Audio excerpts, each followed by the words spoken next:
In this video, I'll show you how to use add-ons in Adobe Express to achieve some extra functionality, and I'll also show you some best add-ons. So let's get started.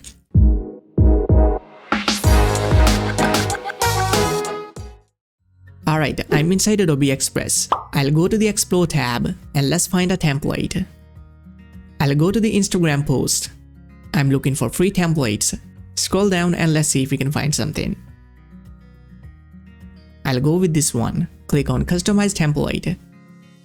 Now you need to click on Add-ons from the left sidebar. You can see a lot of add-ons here. I'll show you a few ones that are really helpful. Once you install some add-on, it'll be shown here.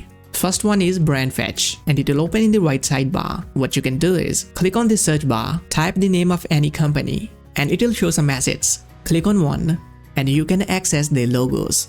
If I search for Tesla, you can see their logos and branding assets. If I search for my personal website, you can see that it's giving my logo that I can use from right here. It's a very helpful tool.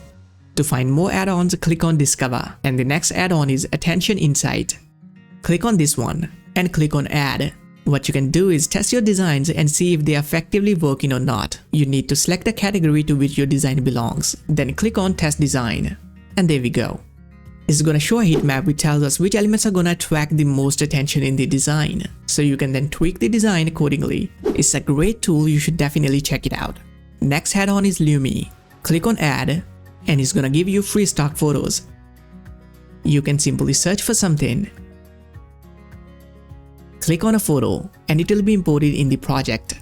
So add-ons are a great way to add extra functionality, and there's a huge list of add-ons that you can check. So that's it guys, try it yourself and share your experience in the comment section. Please like and subscribe to my channel for more helpful videos. I'll see you in the next one. Have a great day.